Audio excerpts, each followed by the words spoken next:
All right, welcome everybody. Thank you so much for coming. My name is Sarah Nichols and I'm studying a Master in Bilingual Education at the University of Nebrija in Madrid. And today's presentation is about teaching languages using storytelling and the principles of the Kodaly method. So in this presentation, I'm going to explain why I chose storytelling as a main learning tool. I will explain what the Kodaly method is, and I'll tell you about an experiment that I led at the school where I teach, give you the results, and we'll have time at the end for some questions.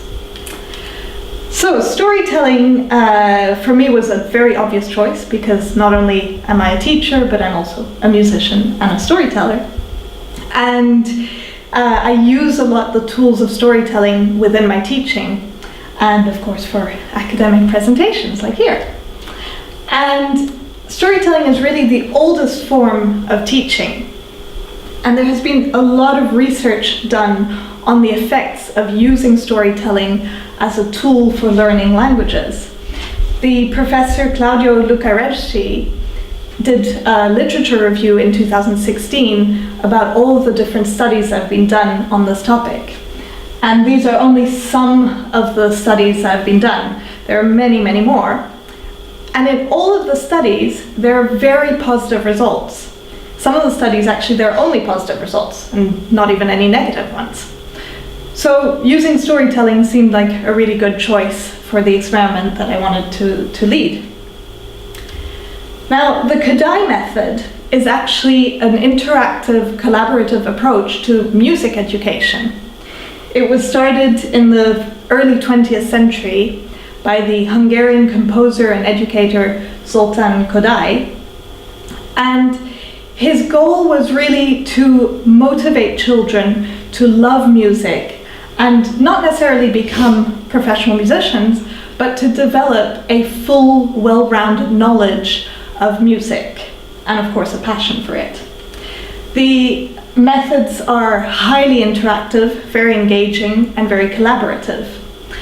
The learners, as I said, have a well-rounded knowledge of it, and they learn all of the skills of musicianship simultaneously. So from listening to playing, singing, and reading and writing. From a very early age, the kids are learning all of these skills at the same time and in a really fun, interactive way. And they also follow the natural approach to a child's natural development. So these were the approaches that I wanted to try to see if they could combine with languages, with teaching languages. When I was studying the Kodaly approach, they taught me about the fundamentals of the 3 Ps, which are prepare, present, and practice. So the preparation part is basically you sing and play the game, but you don't name anything. You don't give them the name of the notes, you don't give the rhythms, you just have fun and sing the song and do the activity.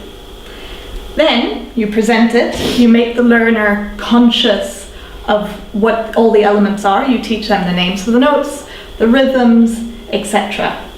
And then finally, you practice it, so you sing the song again, you play the game again, but this time with a deeper understanding of the knowledge.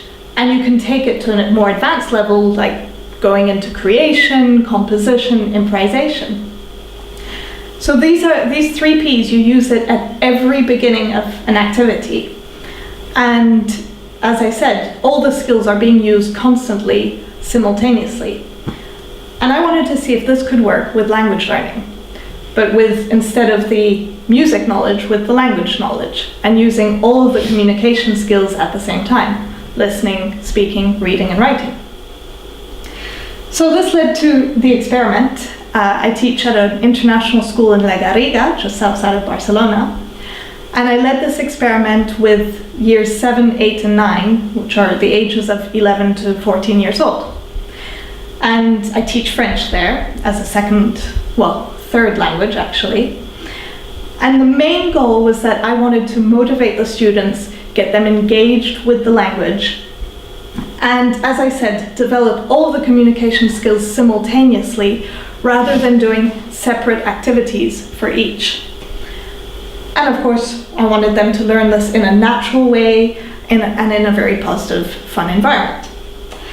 Of course, this took a lot of planning first. I first found a story. Because it was November, I decided to go with the theme of Halloween. And I typed the story and color-coded it. So I did orange for new vocabulary, green for verbs, and blue for any extra words like once upon a time. I illustrated the text so it would be easy to follow, and I printed out some flashcards to use. So then, keeping in mind the 3 Ps, if you remember them, present, prepare, practice. I did it the other way around, didn't I? Prepare, present, and practice. Mm-hmm. And so the initial stage, prepare, I performed the story for them using a lot of actions and using the illustrations. And also there was a lot of repetition in the story, so I got them to interact with me. Then it was their turn. They got to retell the story to each other using their own voices and actions. Then comes the presentation. So we looked at the color coding, figured out what it meant, revised the verbs, the grammar, the structure, and the vocabulary. And finally, we practiced. In small groups, they had to get together and write their own Halloween story using their knowledge, using the flashcards, using dictionaries, and of course my guidance. At the end, all the stories got put together on a website that I created for them. Each year group had their story online, and they got to read each other's stories and vote for their favorite one. And at the end, the best story of each class got a prize and a reward, a house point, what we call in our school. So the results of this, they were mostly extremely positive, especially in that initial stage of preparation. They were really enthusiastic, they were listening to a story, they were speaking, they were repeating the words, and it was just this very positive atmosphere. And they loved telling the story to each other as well afterwards. And in all of these, they used already 3 of the communication skills. They were listening to the story, listening to each other, speaking to each other, and reading the story. So all of that they did simultaneously. And what I also noticed was that the students with lower confidence and lower ability really came up in their level. They were using much more vocabulary, they were understanding a lot of the grammar that they hadn't understood before, and they felt really enthusiastic. There was one student in particular who had never done any French before. It was her first year at school, at this school, and she was really nervous about speaking French. She actually was never speaking it, and it was really hard for her. And then in this one, she suddenly got enthusiastic, and now, ever since the experiment, she's talking in class, she's asking questions, and she's making the effort to learn as well, which was really nice to see it. And this happened to several other students as well with lower ability. Now they're really making the effort. And in general, I noticed that all the students had this deeper understanding of the language and of the verbs as well that we've been studying for a long time. Now it all made sense to them. Of course, there were some negatives as well, mostly the time constraint. I only saw them once a week, and some of the work had to be done as homework. And of course, they went home, typed up the story, and used Google Translate for a lot of the story, which defeated the purpose. But well, at least it's a start. And the other thing I noticed was that I used a prefabricated story that I found on the language website instead of an authentic folktale, which I think could have been much better. So that's definitely something I would want to change for next time. But on the whole, I was really happy with the results. The students as well, they got really excited about the competition as well. And I think they're looking forward to the next storytelling activity. So that's my presentation. We have time now for any questions. Thank you very much for listening. And I'd like to hear if you have any questions. Thank you. Thank you. Sorry, I can't clap. Yeah, you've told the camera. Yeah. Any questions? Oh, really nice presentation. I would like to be in your class actually. Learning French sounds like really a lot of fun. Yeah. Yeah, it was really fun. I was thinking, because sometimes if I show a video or something to my students, sometimes I want them to watch without any knowledge and just go in very open. But sometimes I also like to give them a certain question, or I'll tell them pay attention to this or that. Yeah. But does that mean with prepare that it's totally open, or do you tell them anything? The prepare, you can do it in different ways. I prepared a lot even before the lesson. You know, I had the flashcards, the illustrations. I did a lot of actions, and what I noticed as well was that when I first told them, when I started the lesson and I said, I'm going to tell you a story in French, they all panicked. It was just like, oh my God, we're not going to understand anything, we don't know anything, and they really freaked out. But then I calmed them down and said, just try, listen, and watch. And I started doing the actions, and I had the pictures, and that really helped, because then they calmed down, they felt safe, they thought, oh, I'm actually understanding this is great. And especially with the new words I had, you know, like la citrouille, the pumpkin, which is a word they wouldn't have known at all. So I had la citrouille, and I kept repeating it, showing them the picture, la citrouille, and they got it, and they found it really fun as well. So yeah, in that sense, that's the preparation as well. Yeah, and then they had a lot of fun afterwards telling the story again. And with reading the text and the illustration, they knew what they were saying, so that was nice. And what I really like is that it helps their own imagination. So it's also very creative. Yeah. I think it would be also a really fun idea to not do it with the illustrations, and to just tell the story, and then they can imagine for themselves what they think. I think that's another option as well. That'd be fun to explore. But I think as a first tryout, I think having the images just helped to keep them calm and feel safe. Yeah. So, yeah. Any questions?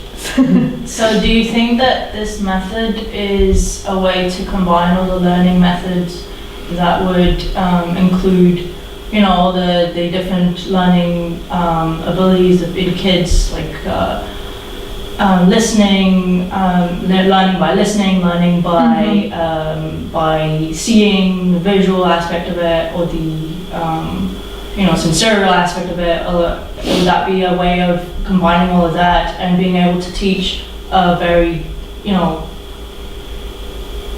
group that has involved all those kids? Yeah, I think so. I mean, it's, from my point of view, the funny thing is that I did some research afterwards and found that this method is quite similar to some of the language methods that exist. But I find there are a few flaws in them, especially on the creativity side. That's what I like about this Kodaly method, that it comes from a different point of view. It's instead of languages, it comes from music. So you have that creative side, and that's what I like about it. That you can combine all of the different communication skills, but still have this creativity and this freedom and the enjoyment. And being able to address if someone is more comfortable learning by, as you said, with the images, or someone is more comfortable by learning with, speech and repetition. You get all of that in one homogeneous session. Exactly. That's exactly it. It's the homogeneity that I'm looking for, and this is what I find this method allows. Because even in the music teaching, it was very much about that. The reading part came in many different ways. You learned to read with signs. There were hand signs for it, and also physical. For a double note, for example, there were two kids who had to be together and hold each other, and that became what they saw on the paper. So it was this idea of trying to get activities that are for everyone, for every type of learner. And yeah, I think it was definitely compatible in that sense as well. Yeah. Okay. Any other questions? Or? No, Do you think it's even applicable to other types of learning, not even just languages? That, yeah, I think it could be, because it's this idea of having fun in the lesson and enjoying it, and then because you're enjoying it, you want to learn. So I suppose it could be compatible with any kind of subject. It's just finding the right method and the steps, finding the steps for it. So yeah, I think so. Yeah. Great. Well, thank you very much. yeah, thank you. Really nice.